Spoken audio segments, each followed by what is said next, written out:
नमस्कार, जय हिंद, जय भारत। मैं अभिषेक और आप देख रहे हैं हमारा YouTube channel Rudra IAS academy. आइए दोस्तों, प्रतिदिन की तरह आज हम बात करेंगे स्टैटिक जीके से संबंधित कुछ महत्वपूर्ण प्रश्नों की। और उसी क्रम में दोस्तों आज हम बात करेंगे टॉप 25 क्वेश्चंस के दोस्तों, जो आपके स्टैटिक जीके के पोर्शन से कवर अप किए गए हैं दोस्तों।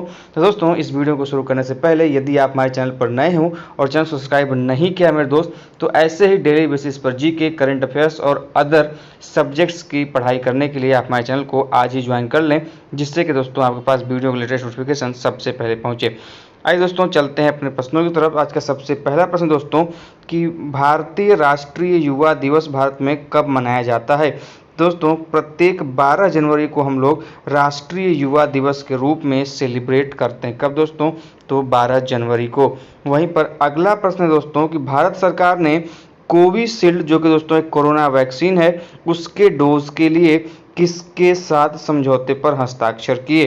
तो दोस्तों यह कोविशील्ड और कोवैक्सीन दो कोरोना की भारतीय वैक्सीन है दोस्तों। और यहाँ पर प्रश्न ये है कि किसके साथ भारत सरकार ने समझौता किया। तो दोस्तों कोविशील्ड नामक जो यह वैक्सीन है, इसका निर्माण किया है सीरम इंस्टीट्यूट ऑफ इंडिया ने।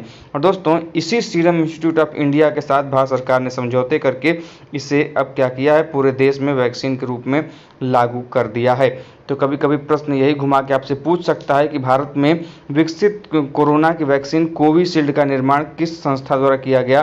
तो ध्यान रखेंगे सीरम इंस्टीट्यूट ऑफ इंडिया के द्वारा किया गया है।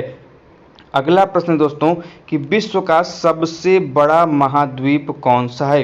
तो दोस्तों विश्व का सबसे बड़ा महाद्वीप कौन सा है, आप सभी जानते हैं, अपना महाद्वीप एशिया महाद्वीप। जी दोस्तों एशिया महाद्वीप विश्व का सबसे बड़ा महाद्वीप है। कुल कितने महाद्वीप हैं, जल्दी से हमें कमेंट बॉक्स में कमेंट करके बताइए। अगला प्रश्न दोस्तों कि रेल पथ के मीटर गेज की चौड़ाई कितनी होती है। तो दोस्तों जो रेल के पटरी की मीटर गेज की चौड़ाई होती है दोस्तों, वह कितनी होती है, तो वह 1 मीटर होती है। कितनी? 1 मीटर। महत्वपूर्ण है, खासकर जो बच्चे रेलवे की तैयारी कर रहे हैं वो तो इसको रट ही जाएंगे, तभी उनका काम होगा। अगला प्रश्न दोस्तों कि किस जानवर को रेगिस्तान का जहाज कहते हैं। उम्मीद करते हैं भाई यह सभी को आया होगा, जिसको नहीं आया है कोई दिक्कत नहीं, चुल्लू भर पानी लेना है और उसमें अपने चेहरे को देखना है। चेहरा अच्छा दिखाई देगा तो उसमें डूब मरना है, क्योंकि जानवर जो रेगिस्तान का जहाज कहा जाता है, आप सभी जानते हैं, वह कहा जाता है ऊंट को। अगला प्रश्न दोस्तों कि ट्रैफिक सिग्नल की शुरुआत सबसे पहले किसने की थी। तो दोस्तों ट्रैफिक सिग्नल की शुरुआत की गई थी सबसे पहले रेलवे विभाग के द्वारा। जी दोस्तों ट्रैफिक जो सिग्नल आजकल मुख्यतः आपके सड़कों पर दिख जाते हैं, सबसे पहले यह शुरुआत की गई थी रेलवे विभाग के द्वारा दोस्तों। बाद में दोस्तों इसका प्रचलन अन्य स्थलों पर होने लगा। अगला प्रश्न दोस्तों कि बाणभट्ट किस सम्राट के दरबारी कवि थे।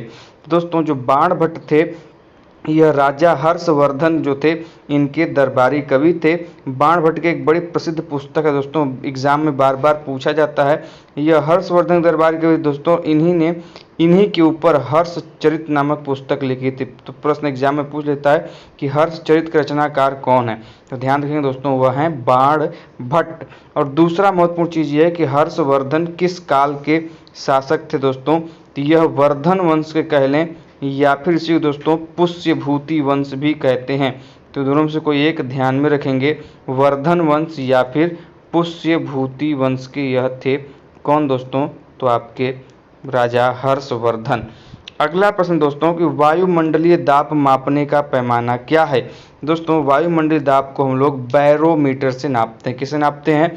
बैरोमीटर से। आपको ध्यान रखेंगे, बहुत ही इंपॉर्टेंट प्रश्न है। अगला प्रश्न दोस्तों कि रविंद्रनाथ टैगोर ने भारत के अलावा किस देश के राष्ट्रीय गान को लिखा है। तो दोस्तों भारत के अलावा जो राष्ट्रीय गान उन्होंने लिखा है वह लिखा है बांग्लादेश का अमार सोनार बांग्ला कुछ करके दोस्तों ऐसे उनका राष्ट्रीय गीत गान है दोस्तों, और इसे लिखा है रविंद्रनाथ टैगोर ने।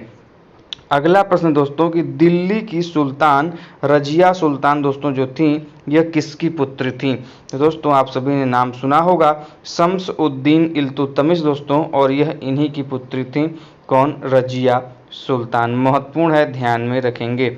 अगला प्रश्न दोस्तों कि बिहार का शोक किस नदी को कहा जाता है। दोस्तों आप सभी जानते होंगे बिहार में एक नदी आए दिन तबाही मचाती है और काफ़ी क्षति पहुंचाती है लोगों को, जिसका नाम है दोस्तों कोसी।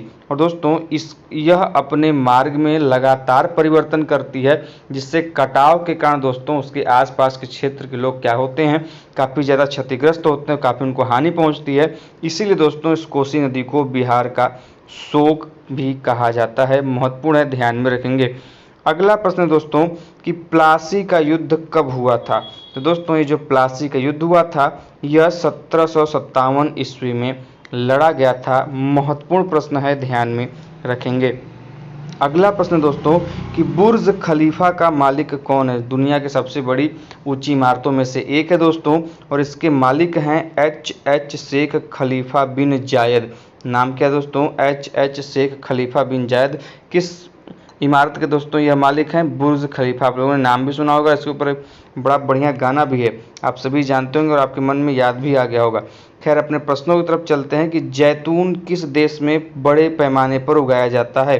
तो दोस्तों फ्रांस जो देश है दोस्तों, जहां पर हाल ही में एक बार पुनः इमैनुअल मैक्रों को दोबारा राष्ट्रपति के रूप में चुना गया दोस्तों, वही देश पर जैतून एक बड़े मात्रा में उगाया जाता है। महत्वपूर्ण है, ध्यान में रखिएगा। अगला प्रश्न है कि कंचनजंगा पर्वत शिखर कहाँ पर स्थित है।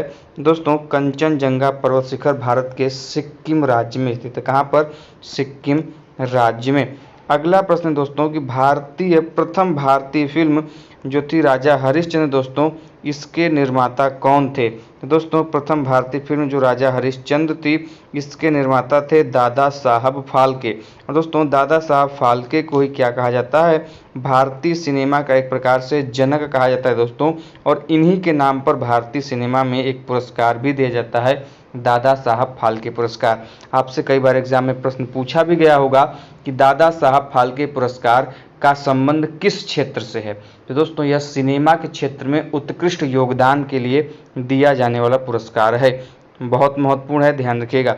अगला प्रश्न दोस्तों कि भारतीय नेपोलियन की उपाधि किसे दी गई है।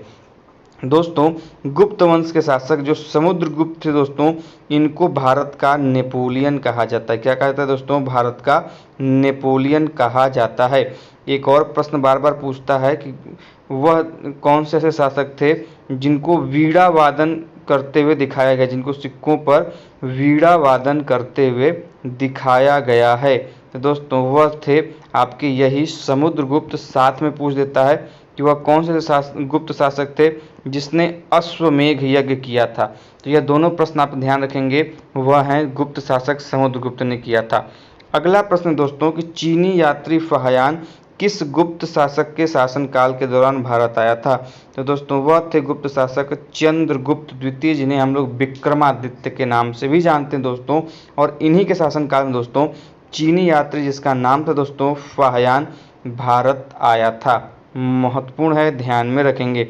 देखिए कंफ्यूज हो जाते हैं लोग, फाहियान अलग हैं, वेनसांग अलग हैं दोस्तों। वेनसांग अलग हैं, फाहियान अलग हैं। यहाँ पर बात फाहियान की जा रही है। अब हमें आप कमेंट बॉक्स के माध्यम से बताइए कि वेनसांग किसके दरबार में भारत आया था, या किसके शासनकाल में भारत आया था। अगला प्रश्न दोस्तों, आप सभी ने गाना सुना होगा ऐ मेरे वतन के लोगों।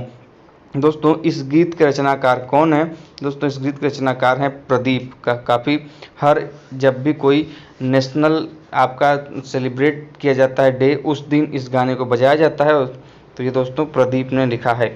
अगला प्रश्न दोस्तों कि मंदिरों की पुण्य भूमि भारत के किस राज्य को कहा जाता है। तो दोस्तों भारत का तमिलनाडु राज्य मंदिरों की पुण्य भूमि के रूप में जाना जाता है, इसका उपनाम भी है।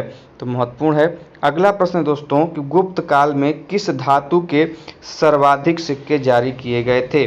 दोस्तों गुप्त काल में सोने के जो सर्वाधिक सिक्के थे जारी किए गए थे। और दोस्तों इस काल की आर्थिक स्थिति जो थी दोस्तों वह काफ़ी सुदृढ़ थी, इसीलिए कई सारे जो इतिहासकार हैं, विद्वान दोस्तों, वह गुप्त काल को स्वर्ण युग के रूप में भी परिभाषित करते हैं। क्लासिकल पीरियड कह लें या स्वर्ण युग कह लें के रूप में परिभाषित करते हैं। एग्जाम में पूछ लिया जाता है कि इतिहास का वह कौन सा काल है जो कि स्वर्ण युग के रूप में या फिर क्लासिकल पीरियड के रूप में जाना जाता है दोस्तों, तो आपका यह गुप्त काल है, क्योंकि दोस्तों इसकी आर्थिक स्थिति काफ़ी ज़्यादा अच्छी थी। अगला प्रश्न दोस्तों कि रंगोली कहाँ की प्रमुख कला है। दोस्तों रंगोली महाराष्ट्र की प्रमुख कलाओं में से एक है। और दोस्तों यह महाराष्ट्र की सबसे प्रमुख कला है। ध्यान रखेंगे, महत्वपूर्ण है। अगला प्रश्न दोस्तों कि हॉकी की टीम में एक टीम में कुल कितने खिलाड़ी होते हैं। दोस्तों आपसे अलग अलग प्रतियोगी परीक्षाओं में खेलों में उनके खिलाड़ियों से संबंधित संख्याओं से प्रश्न बनते रहे हैं।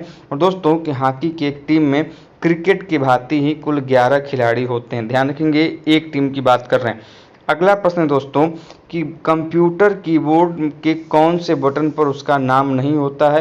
तो सभी जानते हैं, इसमें कोई दिक्कत नहीं है, वो है होता है स्पेस बार, जो कि सबसे बड़ी की होती है। कभी कोई पूछ देता है कि कंप्यूटर की कीबोर्ड में सबसे बड़ी की को हम लोग किस नाम से जानते हैं दोस्तों, तो हम लोग जानते हैं उसे स्पेस बार के नाम से, और इस पर इसका नाम अंकित नहीं होता है।